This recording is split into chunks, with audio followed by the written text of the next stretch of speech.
Hello friends, मैं मेघा बलानी आप सभी का वेलकम करती हूँ। तो दोस्तों, आज हम पढ़ने वाले हैं लेटर एंड एप्लीकेशन का एक और स्टेप, जहाँ हम लेटर टू एडिटर देखेंगे और एक हम इनफॉर्मल लेटर देखेंगे, क्योंकि हमने इनफॉर्मल लेटर नहीं देखा था तो हम वो देखेंगे।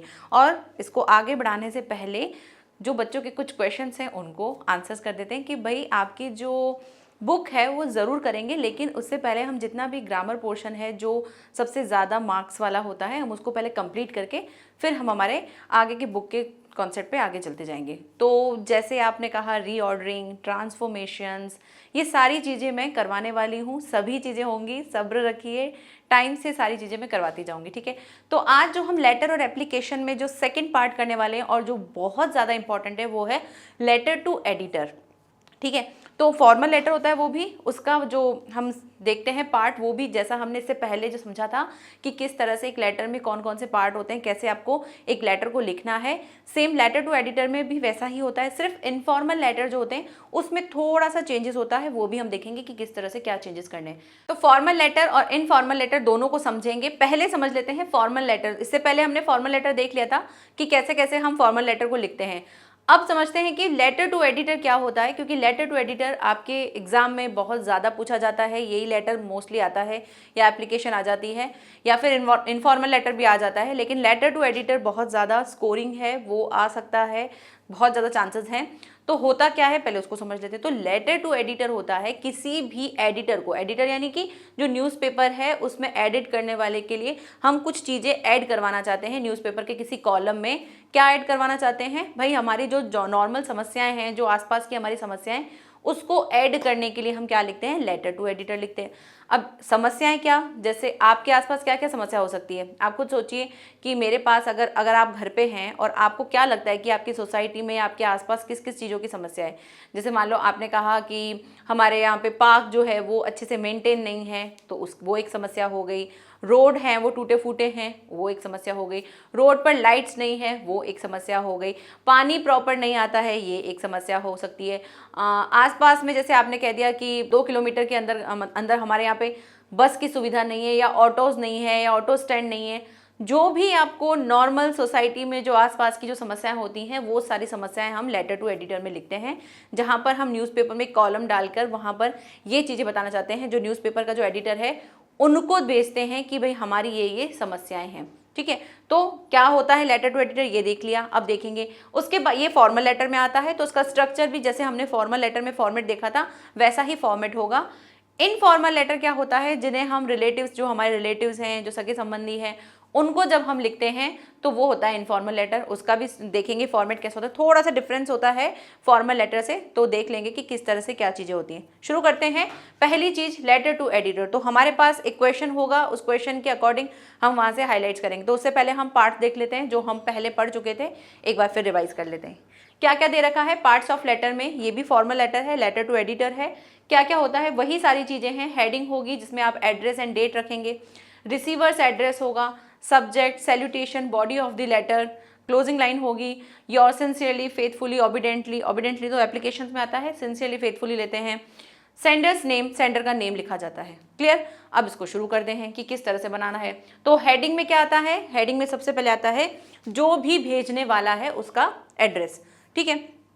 उस एड्रेस को लिखेंगे, फिर से वही फॉर्मेट बताऊंगी किस किस तरह से आपको लिखना है और क्या चीज़ों का ध्यान रखना है, ताकि एक बार और रिवाइज हो जाएगा। सबसे पहले देखो क्वेश्चन देखते हैं। क्वेश्चन को पढ़ना है, ध्यान से समझना है, और अपने मन में उससे रिलेटेड आपको चीज़ें सोचनी कि क्या क्या लिख सकते हैं। क्योंकि एक लेटर में फॉर्मेट ठीक है, लेकिन कंटेंट जो आप लिखोगे, जो लिखने वाली चीज़ें हैं, वो क्या लिख रहे हो वो ज़्यादा मैटर करता है कि आपकी लैंग्वेज क्या है, आप क्या बताना चाहते हो, आपका कंटेंट कितना इफेक्टिव है, ये सारी चीज़ें ज़्यादा इंपॉर्टेंट होती है। तो आपको ध्यान रखना है। तो पहले हमको क्वेश्चन अच्छे से पढ़ना होता है, क्योंकि क्वेश्चन पढ़ोगे, सही से पढ़ोगे, सही से समझोगे, तभी उसका सही से आंसर निकाल पाओगे कि कैसे मुझे इसको लिखना है। तो क्वेश्चन है, यू आर रेजिडेंट, रेजिडेंट मतलब आप कहीं रहने वाले हैं, प्रवासी हैं, कहीं के रहने वाले। कहाँ के, इंदिरा नगर, एक इंदिरा नगर है, a post colony of DDA, DDA की एक पोस्ट कॉलोनी है जिसका नाम क्या है, Indira Nagar. There are no street light, यहाँ पर कोई स्ट्रीट लाइट नहीं है।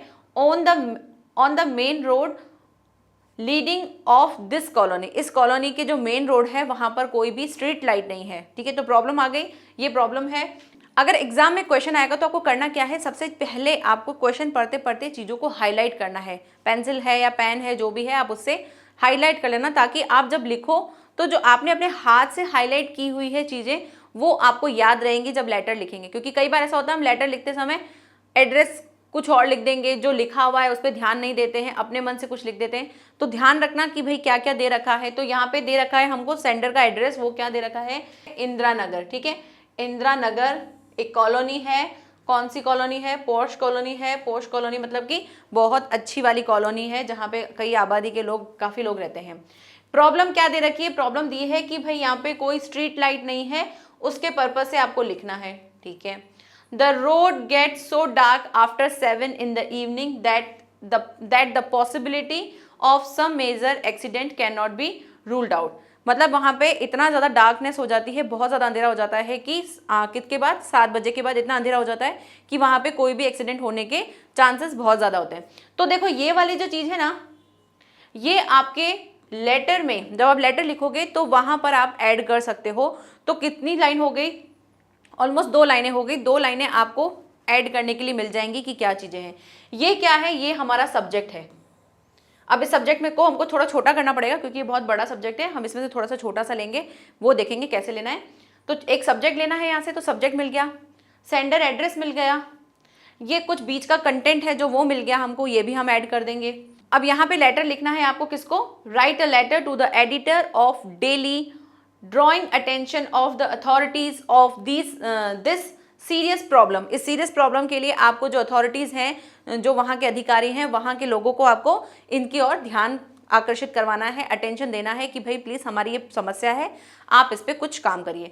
यहाँ क्या लिखा है, in not more than 200 words. Letter इतना भी बड़ा नहीं होना चाहिए कि बहुत ज़्यादा उसको पढ़ने के लिए और बहुत ज़्यादा फोर्स लगे। आप पोर्शंस में अपने जो लेटर है उसको पोर्शन में लिखिए और 200 से ज़्यादा वर्ड्स नहीं होने चाहिए। ठीक है, तो पहली चीज़ क्या करनी है, जैसे ही प्रॉब्लम्स आ रही है, फॉर्मेट तो हमें पता है, हम फॉर्मेट समझ गए हैं कैसे कैसे लिखना है। प्रॉब्लम कहाँ आएगी, कंटेंट में आएगी कि कंटेंट क्या लिखना है। तो कंटेंट लिखने के लिए ध्यान रखना है, पहला वही कंटेंट जो फर्स्ट होता है वहाँ पर आप अपनी प्रॉब्लम बताओगे। तो प्रॉब्लम क्या बता सकते हो कि भाई ये जो हमारा जो मेन रोड है वहाँ पर लाइट नहीं है। अब मेन रोड क्या है, मेन रोड कौन सी कॉलोनी, तो आप दिस कॉलोनी, तो दिस कॉलोनी की जगह क्या लिख सकते हो, आप इस कॉलोनी का नाम लिख सकते हो, इंदिरा नगर अ पोश कॉलोनी ऑफ DDA। ठीक है, दिस कॉलोनी की जगह आप ये कॉलोनी का नाम लिख दोगे तो आपका सेंटेंस थोड़ा बड़ा हो जाएगा, आप उसको लिख पाओगे। अब दूसरी बात देखो, यहाँ पे सारी चीज़ें नहीं दे रखी हैं। अब हमें अपना यहाँ पे प्रेजेंस ऑफ माइंड यूज़ करना है कि जब लाइट नहीं है तो कौन कौन सी प्रॉब्लम आ सकती है। तो अगर लाइट नहीं होगी तो क्या होगा, एक्सीडेंट्स हो सकते हैं, बहुत ज़्यादा डार्क होता है, मतलब 7 बजे के बाद ही डार्कनेस आ जाती है, एक्सीडेंट होने के चांसेस हैं, बहुत सारी प्रॉब्लम्स हो सकती हैं। तो ये सारी चीज़ें आप लिख दोगे। लास्ट में कंक्लूजन क्या निकालना है, कंक्लूजन ये निकालना है कि भाई आप लोग कुछ करिए इस पर ध्यान आकर्षित करने के लिए कि ताकि आप ये हमारी जो प्रॉब्लम है इसको सॉल्व कर सके। तो ये हो गया लेटर एडिटर का काम। अब यहाँ देखते हैं, क्वेश्चन देख लिया, अब हमारा सॉल्यूशन देखते हैं कि हमें कैसे लिखना है। तो पहले दे रखा है यहाँ पर सबसे पहले सेंडर का एड्रेस है, ये दोनों लाइनों में क्या है, सेंडर का एड्रेस है जो हमको गिवन है, हमको दे रखा था सेंडर का एड्रेस। आपको सेंडर एड्रेस जो है वो गिवन था क्वेश्चन में, तो आपने वहाँ से ले लिया। अभी वहाँ पे ऐसे पूरा नंबर नहीं दे रखा था, सिर्फ कॉलोनी दे रखी थी, तो आप कॉलोनी के साथ अपना एड्रेस बना सकते हो। कैसे बनाओगे कि कोई भी हाउस नंबर या जो भी आपका ब्लॉक है वो आप लिख दीजिए, साथ में आप इंदिरा नगर कॉलोनी ये लिख के, कहाँ का है, कोई शहर है वो शहर लिख दीजिए, जैसे आपने न्यू दिल्ली लिख दिया, जबकि क्वेश्चन में ऐसा कुछ गिवन नहीं था, क्वेश्चन में सिर्फ और सिर्फ आपको कॉलोनी का नेम दिया था। ठीक है, तो कॉलोनी का नेम दिया था, आप उसके साथ कोई भी अपना शहर लगा सकते हो, XYZ जो भी आपको समझ में आता है। ठीक है, नेक्स्ट ये हो गया हमारा सेंडर एड्रेस। उसके बाद हमने देखा था डेट लिखते हैं, तो डेट लिख दी। नेक्स्ट क्या है, जिसको भेजा जा रहा है, जो रिसीवर है, जो प्राप्त कर रहा है, उसे लिखना है, तो हमेशा क्या लिखेंगे, द एडिटर। अब आपको नहीं पता है कि ये जो हम लेटर दे रहे हैं, जो लेटर लिख रहे हैं, हम किसी पर्सन को लिख रहे हैं, किसी के नाम को लिख रहे हैं, हम सिर्फ एक न्यूज़पेपर है वहाँ के एडिटर को लिख रहे हैं जिसको हम पर्सनली नहीं जानते हैं। तो अगर पर्सनली नहीं जानते तो सिर्फ आप द एडिटर लिख देंगे। द एडिटर कौन सा न्यूज़पेपर है वो लिख दीजिए, द हिंदुस्तान टाइम्स। ठीक है। जो अगर आपको गिवन दे रखा हो क्वेश्चन में कोई और न्यूज़पेपर तो आप वो लिख दीजिए, अदरवाइज कोई भी एक न्यूज़पेपर या दो न्यूज़पेपर का नाम याद करके जाना, उसकी अच्छे से स्पेलिंग याद कर लेना और वो आप लिख देना, ठीक है। तो यहाँ पे हिंदुस्तान टाइम्स लिख दिया और कहाँ पर है ये, न्यू दिल्ली। अब यहाँ पे आप राजस्थान पत्रिका लिख सकते हो, दैनिक नवज्योति लिख सकते हो, दैनिक जागरण लिख सकते हो, जो भी आपको लगता है। अगर क्वेश्चन में नहीं दे रखा है तो आप अपने मन से कोई भी न्यूज़पेपर का नाम लिख सकते हो, क्लियर। और ये हमेशा यहाँ पे न्यूज़पेपर का नेम ही होगा, क्योंकि लेटर टू एडिटर न्यूज़पेपर के लिए ही लिखा जाता है, न्यूज़पेपर के किसी कॉलम में, क्योंकि वहाँ की जो जितनी भी हमारी नॉर्मल समस्याएं हैं हम उनसे वहाँ के लोगों को अवगत कराते हैं, क्लियर। तो ये हो गया। अब आता है सब्जेक्ट की बारी, क्योंकि जो हम फॉर्मेट देखते हैं उसमें यही होता है, तो सब्जेक्ट आ जाएगा। ध्यान रखना लाइन छोड़नी है, मैंने भी स्पेस छोड़ा है। स्पेस छोड़ने का मतलब यही है कि लाइन छोड़नी है, तो आपको देख के समझ में आ जाए कि हाँ भाई जैसे ही एक कंप्लीट होता है वैसे ही हमको लाइन छोड़नी है। लाइन छोड़ के फिर डेट, देन फिर से एक लाइन आपको ब्लैंक रखना है, फिर एडिटर का जो भी एड्रेस है इसको पूरा एक साथ लिखना है। इसमें ये ब्लैंक लाइन नहीं है, एक साथ ही है, ठीक है। Next subject. अब सब्जेक्ट क्या है, सब्जेक्ट है provision for street light on the main road. जो मेन रोड है उसकी लाइट्स के लिए, तो प्रोविजन का मतलब होता है प्रावधान, कि जो हमको चाहिए, क्या चाहिए कि जो स्ट्रीट लाइट है मेन रोड की, जो मेन रोड पे जो स्ट्रीट लाइट है उनका समाधान चाहिए, क्योंकि वहाँ पे लाइट्स नहीं है। तो यहाँ लिख देना प्रोविजन फॉर, किसके लिए, street lights on the main road, ठीक है। प्रावधान करना है, मतलब आपको यहाँ पर हमारी ये प्रॉब्लम सॉल्व करनी है कि वहाँ पे लाइट लगवानी है, तो प्रोविजन का अर्थ होता है प्रावधान, ठीक है। अब आगे देखते हैं क्या क्या हो गया। यहीं से आपको समझ में आ जाना चाहिए, जब भी आप लेटर लिखेंगे, लेटर में जैसे ही आप अपनी नोटबुक देखते हैं, नोटबुक में आपको लेटर लिखना है, एक इमेज बना लो अपने माइंड में कि सबसे पहले ये चीज़ें करनी है, उसके बाद हमें कंटेंट लिखना है। तो कंटेंट को सोच के रखना कि कंटेंट हमें क्या लिखना है। तो दो तीन ऐसी लाइनें, जैसे आप क्वेश्चन पढ़ो अपनी दो तीन लाइनें हिंदी में ही साइड में कहीं लिख दो, फिर उसका आप इंग्लिश में ट्रांसलेशन करके बना के लिख देना। लेकिन हाँ, जो भी लिखो आप, अपना कंटेंट जो लिखो वो अच्छा वाला होना चाहिए, ठीक है। तो समस्याएं तो सबको पता ही हैं हमारे हिंदुस्तान की, तो जो भी आपको लगता है कि क्या समस्या है, तो उस पर क्या क्या प्रॉब्लम्स आ रही हैं वो लिख सकते हो। लास्ट में हमें कंक्लूजन निकालना है तो वो भी लिखेंगे। सबसे पहले क्या करना है, डियर सर लिखना है। डियर सर के बाद आपको वहीं उसके जस्ट नीचे से आपको अपनी प्रॉब्लम्स लिखना शुरू करना है। क्या दे रखा है, सबसे कॉमन लाइन जो है वो आपको याद रखनी है ऑलवेज। जब भी आप लेटर टू एडिटर के लिए लिखोगे तो आपको क्या ध्यान रखना है, आपको हमेशा यहाँ से your line, through the columns of your esteemed newspaper I want to draw the attention of the authorities concerned towards the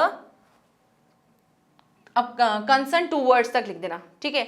ये दो लाइनें आपको ध्यान रखनी है, और इसका मतलब क्या है वो समझ लो कि मैं आपके कॉलम, यानी आपके जो एस्टीम्ड मतलब होता है आपका जो सम्मानित, सबसे फेमस जो आपका न्यूज़पेपर है उसकी बात हो रही है कि सम्मानित न्यूज़पेपर के मैं कॉलम में क्या डालना चाहता हूँ, कॉलम के माध्यम से, इस न्यूज़पेपर के माध्यम से मैं जो अथॉरिटीज़ हैं, जो लोग हैं जिनके पास अधिकार है, उनके लिए ये अटेंशन करवाना चाहता हूँ, ये जो ध्यान आकर्षित करना चाहता हूँ, किसकी ओर।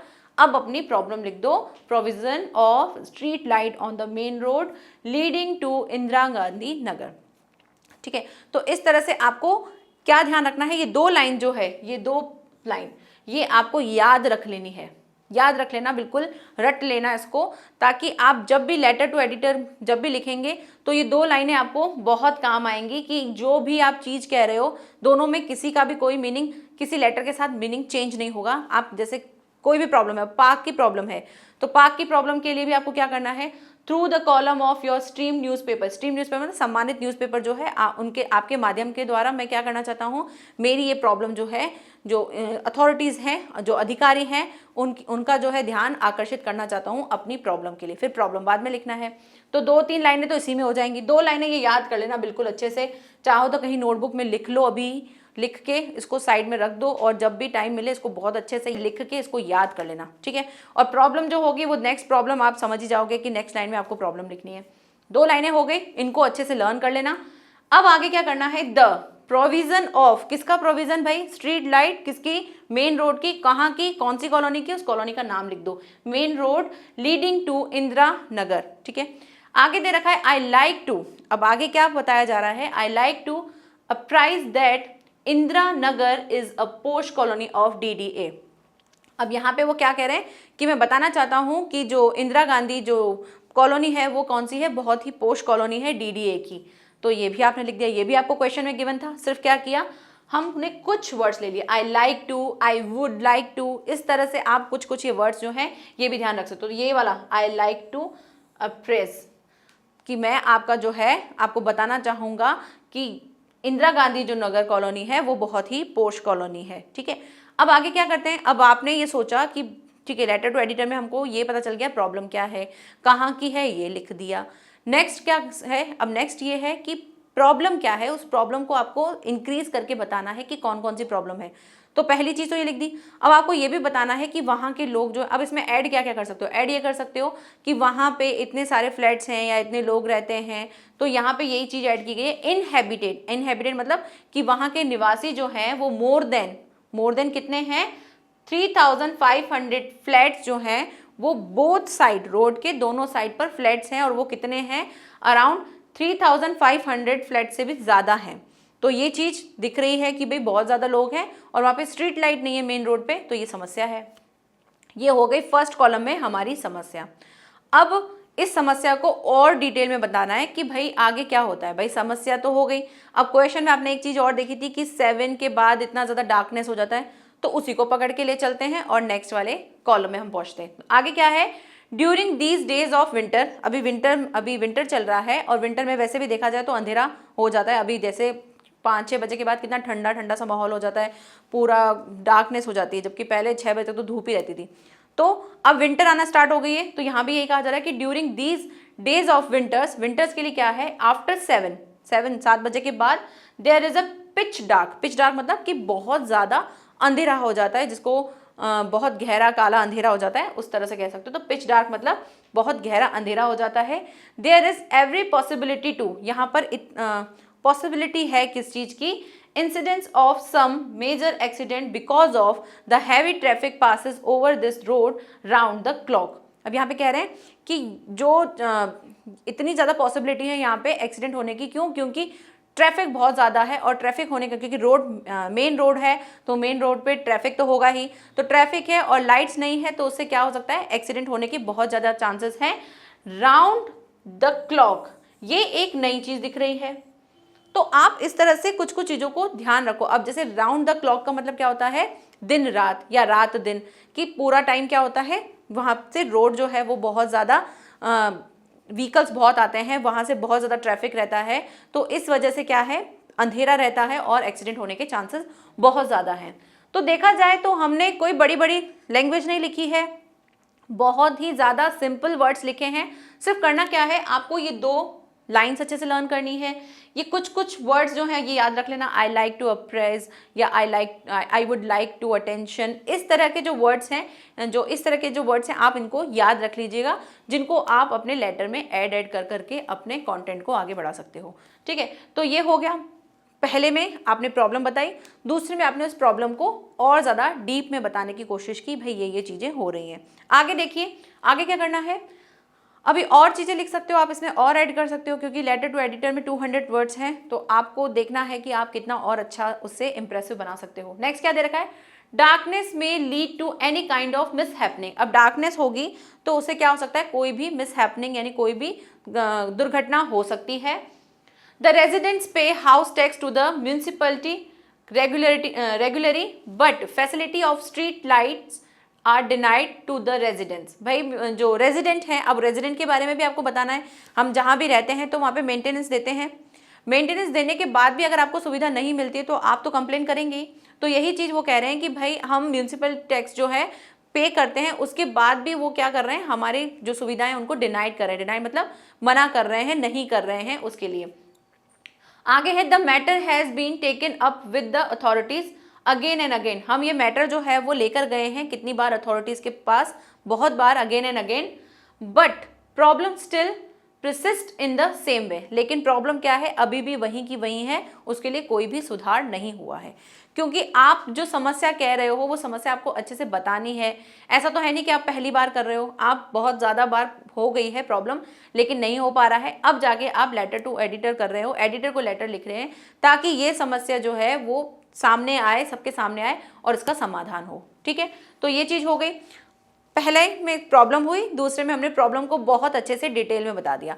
लास्ट क्या करना है, कंक्लूजन निकालना है कि आपको बताना है कि आप चाहते क्या है। चाहते हैं कि भाई जो हमारी प्रॉब्लम है वो सॉल्व हो जाए, तो उसके लिए आप जो एडिटर है उसको आप क्या बोलेंगे कि I hope if the letter is published. अगर ये लेटर जो है ये पब्लिश्ड हो जाता है तो उससे क्या होगा, क्योंकि आप लेटर लिख रहे हैं एडिटर को अपनी प्रॉब्लम बताने के लिए, तो अगर ये लेटर मिल जाएगा तो हमारी प्रॉब्लम सॉल्व हो जाएगी। तो आप क्या लिखेंगे, I hope if the letter is published in your esteemed newspaper, क्योंकि अभी तक लेटर पब्लिश्ड नहीं हुआ है, आपने सिर्फ लिखा है। लिखने के बाद वो देखेंगे, पढ़ेंगे, उनको लगेगा कि हाँ ये जेन्युइन है, तो वो अपना पब्लिश करेंगे अपने न्यूज़पेपर में, अदरवाइज वो नहीं लिखेंगे, मतलब नहीं पब्लिश करेंगे। लेकिन आपको क्या करना है, आपको पता नहीं है कि पब्लिश होगा या नहीं होगा, लेकिन आप चाहते हैं कि भाई वो पब्लिश हो जाए, तो आप लिखेंगे आई होप, मैं आशा करता हूँ या मैं आशा करती हूँ, if the letter is published in your esteemed newspaper. अब देखो ये वाला वर्ड एक बार याद किया, फिर से काम आ जाएगा कि मैं चाहता हूँ ये पब्लिश्ड हो जाए। द अथॉरिटीज, जो वहाँ के अधिकारी हैं, प्राधिकारी हैं, जो सोए हुए हैं, अवेकन मतलब होता है उनको जगाने के लिए, तो अवेकन मतलब जागने के लिए, फ्रॉम द स्लमर, स्लमर मतलब होता है सोए हुए होना या जो नींद में है, तो नींद में जो है अधिकारी, उनको मैं जागृत करना चाहता हूँ। And the problem will be finally solve, और ताकि जिससे मेरी जो प्रॉब्लम है, जो हमारी प्रॉब्लम है वो सॉल्व हो जाए। तो आप इस तरह से कंक्लूजन निकाल सकते हो। अब बात क्या ध्यान रखनी है, बाकी की चीज़ें भी हम डिस्कस करते हैं। आपको क्या क्या पॉइंट्स ध्यान रखने हैं, पहली वो 2 लाइन उनको याद रखना है। फॉर्मेट हमने देख ही लिया है, वो सेम वैसा ही रहेगा। कंटेंट जो है वो आपका थोड़ा सा अच्छा होना चाहिए, उसके लिए आपको क्वेश्चन दे रखा होगा, उस क्वेश्चन में से जितनी इन्फॉर्मेशन निकाल सकते हो, जो जो आपको हाईलाइट लगते हैं पॉइंट्स, आप वो निकाल के उसमें ऐड कर सकते हो। बाकी आपके सामने जो क्वेश्चन होगा उसके अकॉर्डिंग लिखिए, ठीक है। तो थोड़ा सा प्रैक्टिस करनी है, प्रैक्टिस करिएगा, 2-3 लेटर से ऐसे गो थ्रू कर दीजिएगा, जो भी लेटर टू एडिटर हैं, जहाँ पे क्या क्या चीज़ें रिपीट हो रही हैं, ऐसे वर्ड्स जैसे I hope, if the letter, क्योंकि जो भी आप लेटर टू एडिटर लिखेंगे वो पब्लिश करवाने के लिए लिखेंगे, तो आप ये लाइन तो कहीं भी लिख सकते हैं कि I hope if the letter is published in your esteemed newspaper. उसके बाद जो द अथॉरिटीज़ है या जिनको भी आप लिखने वाले हैं, उनको आप आगे के सेंटेंस में ऐड करके लिख सकते हो। बाकी जैसे यहाँ से यहाँ तक की लाइन जो है वो आप एज इट इज़ लिख सकते हो, जैसे ये वाली एज इट इज़ लाइन लिख सकते हो, ठीक है। और उससे पहले हमने देखा था आई लाइक टू एक्सप्रेस, वो भी आप लिख सकते हो अपने कंटेंट को ऐड करते करते, ठीक है। ये हो गया। फाइनल क्या है, क्लोजिंग लाइन है, आपको लिखना है थैंकिंग यू योर फेथफुली। लिखते हैं क्यों, क्योंकि जिसको लिख रहे हैं हम उसको जानते नहीं हैं, हमको नहीं पता है वो किसके पास जाने वाला है, सिर्फ एक डिपार्टमेंट पता है कि वहाँ हम भेज रहे हैं, तो इसलिए योर्स फेथफुली लिखेंगे। XYZ, किसी बच्चे ने लिखा था कि मैम हमारे स्कूल में कहा है कि नाम नहीं लिखते हैं, XYZ लिखते हैं, तो बिल्कुल आप XYZ लिख सकते हो, नाम भी लिख सकते हो। अपना नाम नहीं लिखना, किसी और का नाम लिख देना, अगर ऐसा कहा है आपके स्कूल में तो अपना नाम नहीं लिख के आप कोई और नाम लिख दीजिए। हम तो भाई जब भी एप्लीकेशन लिखते थे तो अपना नेम ही लिखते थे, या फिर लेटर भी लिखते थे तो अपना नाम लिखते थे, बट कोई नहीं, आपको लगता है कि नहीं लिखना चाहिए, आपके स्कूल में कहा है, इट्स ओके, आप XYZ लिख दो या कोई दूसरा नाम लिख दो, कोई प्रॉब्लम नहीं है। उसके बाद भाई आप जो भी हैं कौन, आप एक रेजिडेंट हैं, कहाँ के, जो इंदिरा नगर है वहाँ के, तो आप लिखेंगे रेजिडेंट ऑफ इंदिरा नगर, ये लिख देंगे, क्योंकि नाम से तो आपको नहीं पहचानेंगे, आपको लिखना होगा कि मैं यहाँ का निवासी हूँ, कहाँ का, इंदिरा नगर का। क्लियर। तो letter to editor I think आपको समझ में आया होगा, मैंने कोशिश की है कि आपको अच्छे से समझा पाऊँ। आप 2-3 लेटर्स और देखना, तभी आपकी प्रैक्टिस होगी और फिर आप कर पाओगे, नहीं तो ऐसे एक बार में नहीं समझ में आएगा। और जो लाइंस मैंने हाईलाइट की हैं उनको आप अच्छे से कहीं नोटबुक में लिख लीजिए, चाहो तो एक लेटर ही पूरा लिख के ये रख लो, ताकि जब भी आपको याद करना हो उस पर हाईलाइट करके अंडरलाइन करके रखो कि ये लाइंस रिपीट होनी है लेटर टू एडिटर में। और ऐसे देख लीजिएगा जो भी लेटर टू एडिटर हैं उनमें ये लाइंस फिट करके अपने लेटर को एक बार खुद से लिखने की कोशिश करिएगा। याद तो करना नहीं है कि हाँ भाई याद करने बैठना है, आपको सिर्फ प्रैक्टिस करनी है, वो प्रैक्टिस आप 1-2 बार करेंगे तो हो जाएगा। क्लियर। आगे बढ़ते हैं। अब हमें देखना है इनफॉर्मल लेटर कि इनफॉर्मल लेटर में क्या होता है। जो भी हमारे रिश्तेदार होते हैं, हमारे फ्रेंड्स होते हैं, उनको लिखा जाता है। क्या क्या कारण हो सकते हैं भाई, सबसे कॉमन तो यही है कि बर्थडे पार्टी है उसके लिए इनवाइट करना है, या फिर आपको अपने एग्ज़ाम्स के बारे में कुछ बताना है, पापा से मनी ऑर्डर लेना है, किसी दूसरे हॉस्टल में आपको शिफ्ट होना है, उसके लिए आपको पापा को बताना है कि पापा मुझे यहाँ दूसरे हॉस्टल में शिफ्ट होना है, मम्मी से कुछ काम है, आपको मम्मी के साथ कुछ बात करनी है, मम्मी से अपनी कोई प्रॉब्लम सॉल्व शेयर करनी है जो आप पापा से नहीं कर सकते हो, उसके लिए आपको लेटर लिखना है। यानी आपके जितने भी रिलेटिव्स हैं, अंकल आंटी, किसी को भी अगर आप लेटर लिखते हैं जो आपके रिलेटिव्स हैं, वो होते हैं हमारे इनफॉर्मल, और उनका थोड़ा सा स्ट्रक्चर थोड़ा सा चेंज होता है, थोड़ा सा उनका फॉर्मेट चेंज होता है। चेंज क्या होता है वो ये है, ये इनफॉर्मल लेटर के लिए है।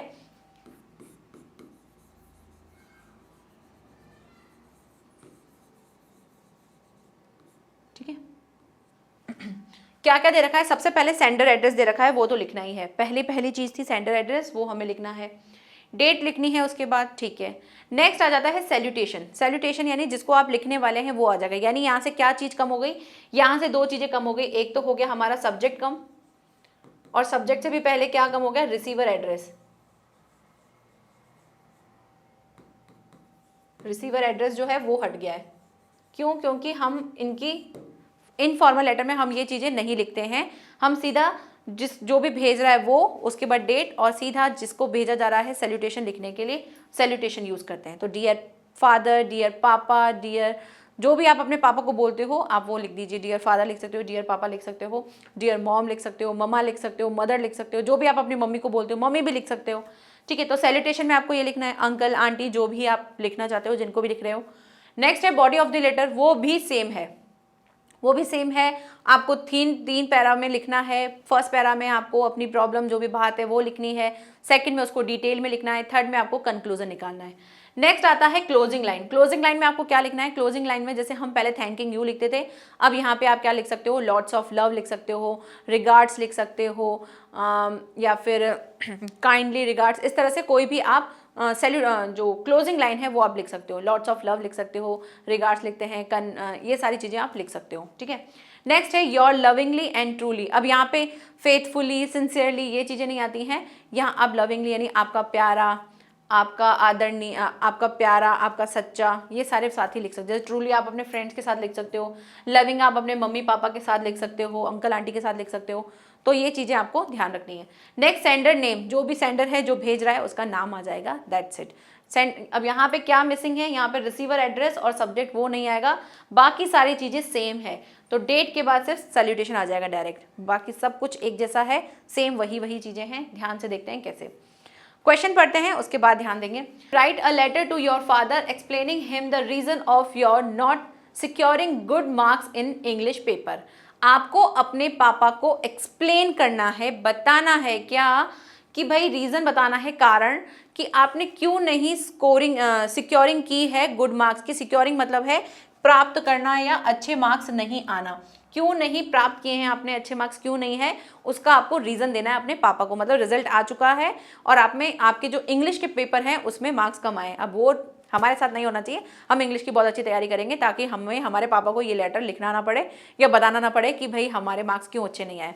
हम बहुत अच्छी तैयारी करने वाले इंग्लिश की, बहुत ही तरीके से करेंगे और बहुत ही अच्छे मार्क्स आएंगे सबके, ऐसा मैं आशा करती हूँ। और मैं पूरी कोशिश करूँगी आपको सब कुछ अच्छे से करवाऊँ। और जितनी ज़्यादा टेंशन आपको है ना कि आपका ये टॉपिक नहीं हुआ है, वो टॉपिक नहीं हुआ है, उससे ज़्यादा टेंशन मुझे है कि मुझे टाइम पे सारी चीज़ें आपको कंप्लीट करवानी है ताकि आपका कुछ नहीं छूटे। एज ए स्टूडेंट अगर मैं थी तो मुझे भी यही लगता था कि सब कुछ फटाफट कंप्लीट हो जाए, तो हो जाएगा। थोड़ा सब्र रखो, टाइम टू टाइम जो बस ये ध्यान रखो कि जो टॉपिक पढ़ रहे हो उसको पढ़ो, अच्छे से पढ़ो, और उसको इतना अच्छे से पढ़ो कि वहाँ पर आपको प्रॉब्लम नहीं हो। टॉपिक ज़्यादा करने से ज़्यादा ये चीज़ें होनी चाहिए कि आप कितना अच्छे से उस टॉपिक को कर रहे हो, ताकि अगर आपके एग्जाम में वो टॉपिक आ जाए तो ये तो हो जाए कि हाँ इसमें से अगर आएगा मैं कर लूँगी या मैं कर लूँगा। लेकिन हाँ अगर ऐसा है कि आप पढ़ तो सब लो लेकिन कॉन्फिडेंस किसी में भी नहीं है कि इसमें भी एक थोड़ी गड़बड़ है, इसमें भी गड़बड़ है, तो ये चीज़ नहीं होनी चाहिए। जैसे अब आप लेटर टू एडिटर, आपको मैंने जो फर्स्ट इसका लेक्चर दिया था, आपको वहीं से उसकी प्रैक्टिस करना शुरू करनी थी कि चलो एक लेटर मैम ने करा दिया, अब एक दो लेटर हम अपने से देख लेते हैं। एक लेटर खुद से लिख लो, कोई भी टॉपिक ले लो और उसमें से उसको देख के आप खुद से लिखो और देखो कितनी कमी आती है सोचने में, कौन सी चीज़ें हम और ज़्यादा ऐड कर सकते हैं। जितनी प्रैक्टिस करोगे उतना ज़्यादा आपको बेनिफिट होगा। मैं तो एक दो लेटर्स करवा दूंगी, प्रैक्टिस आपको करनी है तो प्रैक्टिस जरूर करिए। जैसे आज ये अगर हो जाता है लेटर, आप पढ़ लेते हो, पढ़ते ही सीधा उसी के बाद जस्ट जैसे ही पढ़ा समझा, आप लेटर टू एडिटर के 2-3 चीज़ें निकाल के उसको पढ़ना शुरू कर दो। उसको देख लो कैसे कैसे क्या क्या चीज़ें होती हैं, खुद से एक लिख के देख लो। फॉर्मेट ना लिखो, सिर्फ सीधा जो कंटेंट है वो लिखना, उसकी प्रैक्टिस करो कि अगर आ जाएगा, अगर ये ऐसा टॉपिक आ जाता है तो हमें क्या लिखना है, तो उसकी प्रैक्टिस करो। फॉर्मेट तो एक बार सीख लो, समझ लो, फिर उसमें गड़बड़ नहीं होगी, बाकी की चीज़ें आपको करनी है। क्लियर?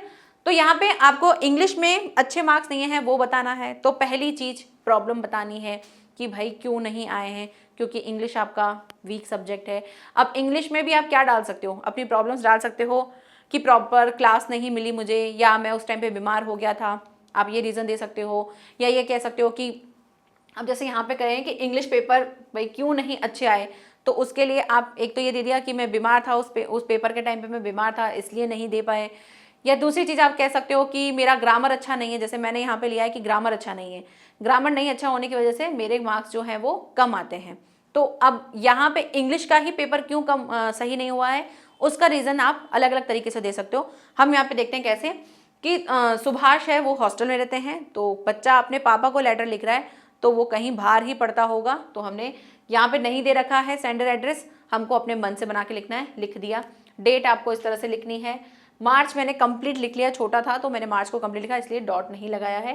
रेस्पेक्टेड पापा, पापा को कह रहे हैं तो रेस्पेक्टेड पापा, यहाँ कॉमा लगा दीजिएगा, रेस्पेक्टेड पापा। अब पहली चीज क्या करनी है, लेटर में सीधा प्रॉब्लम नहीं लिखी जाती है। लेटर में सबसे पहले आपको अपने पापा से 2 सेकंड बात करनी पड़ती है। भाई ऐसा थोड़ी कि सीधा शुरू हो जाओगे कि भाई पापा ये चीज़ हो गई, ये चीज़ हो गई। आपको बताना है आई रिसीव्ड योर लेटर, मतलब आप किसी लेटर का जवाब पहले आपके पास आ चुका है और अब आप पापा, क्योंकि पापा ने आपके मार्क्स अच्छे नहीं आए थे, आपने बता दिया, बताने के बाद पापा ने कुछ डाटा वाटा होगा या कुछ बोला होगा, अब आप बता रहे हो कि क्यों भाई मेरे क्यों अच्छे मार्क्स नहीं आए, आप उसका रीज़न दे रहे हो। तो रीज़न क्या दे रहे हो, I received your letter today in the morning, मैंने आपका जो लेटर है वो आज सुबह ही रिसीव किया है।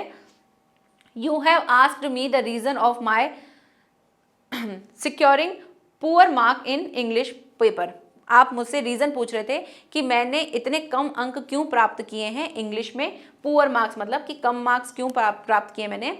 First of all I like to tell you that, मैं सबसे पहले आपको ये बताना चाहता हूँ that I put very hard labour in English, मैंने इंग्लिश में बहुत ज़्यादा मेहनत की थी, बहुत ज़्यादा मेहनत की थी। ये उन्होंने दिया है कि भाई मैं पहले ये बताना चाहता हूँ कि मैंने मेहनत बहुत की थी, लेकिन मैंने मार्क्स जो है वो अच्छे यानी पुअर मार्क्स सिक्योर किए हैं। आगे क्या कहते हैं, अब वो फर्स्ट में आपने छोटी सी एक प्रॉब्लम बता दी, अब उस प्रॉब्लम को डिटेल में बताना है। As you are aware that I am not good at grammar, जैसा कि आपको पता है कि मैं ग्रामर में अच्छा नहीं हूँ, जो आप लोग बहुत अच्छे हो गए होंगे, मेरे को इतनी आशा है कि आप बहुत अच्छे से ग्रामर अब कर रहे होंगे। So I couldn't attend the grammar portion so well, तो इस वजह से मैंने जो ग्रामर का पोर्शन था उसको अच्छे से अटेम्प्ट नहीं किया। I need tuition for English grammar, मुझे क्या चाहिए, मुझे इंग्लिश ग्रामर की ट्यूशन क्लासेस चाहिए, क्योंकि मैं अच्छे से ग्रामर नहीं कर पाता हूँ, तो मुझे ट्यूशन चाहिए। I have talked with our grammar teacher who has consented to give me tuition for 2 months only, मेरे जो ग्रामर के टीचर हैं उनसे मैंने बात की और उन्होंने मुझे 2 months के लिए ग्रामर की क्लासेस, जो ट्यूशन क्लासेस है वो देने के लिए उन्होंने हाँ कह दिया है। Without good command over English grammar, अगर बिना इंग्लिश ग्रामर के कमांड के मैं नहीं क्या नहीं कर सकता, it is not possible to secure good marks in English, तो ये पॉसिबल नहीं है कि मैं इंग्लिश में गुड मार्क्स सिक्योर कर पाऊँ।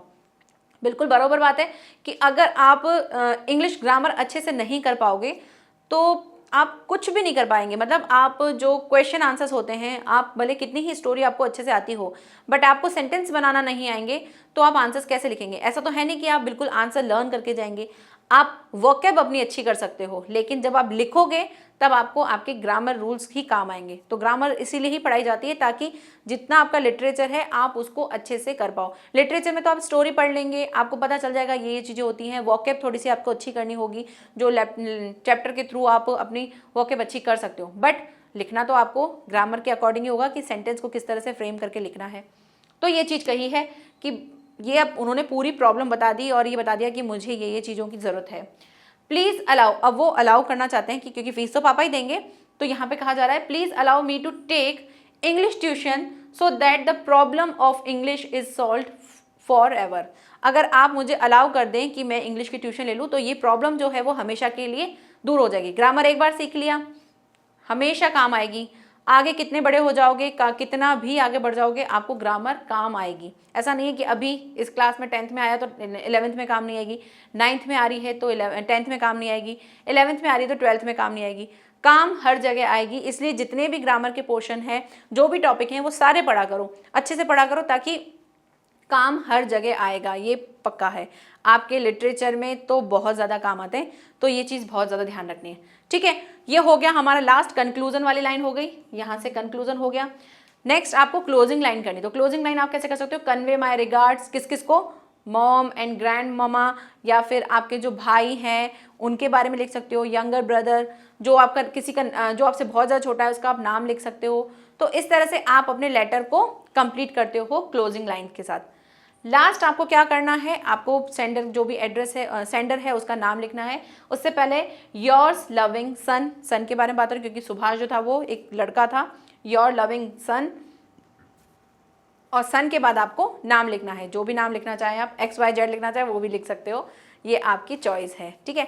तो इस तरह से हमने लेटर समझा, कौन से फॉर्मल और इनफॉर्मल। ध्यान जो चीज़ें रखनी है वो मैंने आपको पहले ही बता दी हैं। प्रैक्टिस बहुत ज़्यादा करनी है, प्रैक्टिस करेंगे तो ही आप अच्छे से इसको कर पाओगे, नहीं तो प्रैक्टिस नहीं करोगे तो कॉन्फिडेंस नहीं आएगा। तो प्रैक्टिस करिएगा, 2-3 लेटर उठा के एक बार देख लेना किस किस तरह से कैसे कैसी चीज़ें होती हैं। जो लाइंस मैंने बताई हैं उनको अच्छे से याद कर लेना। वीडियो बार बार नहीं देख पाओ तो किसी पेपर पे, किसी नोटबुक में आप अपने नोट्स बनाना शुरू कर दिया करो। अब जैसे भी चैप्टर जो भी होता है अपने साथ नोटबुक रखा करो, जो चीज़ आपको इंपॉर्टेंट लगती है उसको नोट डाउन कर लो, क्योंकि जो नोट की भी चीज़ें आपके हाथ में होती हैं आप उसको ज़्यादा बेहतर तरीके से समझ पाते हो, क्योंकि वो आप अपनी समझ से बनाते हो। मैंने पढ़ाया, मैंने अपनी समझ से पढ़ाया, आप समझेंगे अपने समझ से, और जब आप लिखेंगे तो वो आपकी समझ की लेवल का होगा। तो आप नोट्स ज़रूर बनाया करिए, साथ में रख लीजिए करिए कि भाई हाँ ये चीज़ें जो है इंपॉर्टेंट है, इनको मुझे लिख लेना है, ठीक है। मिलते हैं अब न्यू टॉपिक के साथ। न्यू टॉपिक देखेंगे कौन सा टॉपिक है, या तो फिर रीऑर्डरिंग करेंगे या फिर हम कोई भी ग्रामर का टॉपिक करेंगे। एक बार ग्रामर टॉपिक कंप्लीट हो जाए, जो पैराग्राफ राइटिंग है वो भी करेंगे, आपके जो कह रहे हो कि नोटिस राइटिंग है, नोटिस भी करेंगे, सारी चीज़ें करेंगे, जो भी आपके पोर्शन में आता है वो सभी चीज़ें कंप्लीट करेंगे। देन हम लिटरेचर स्टार्ट करेंगे, लिटरेचर भी बहुत जल्दी स्टार्ट कर देंगे, डोंट वरी। मिलते हैं न्यू टॉपिक के साथ नए लेसन में, तब तक के लिए bye bye and take care.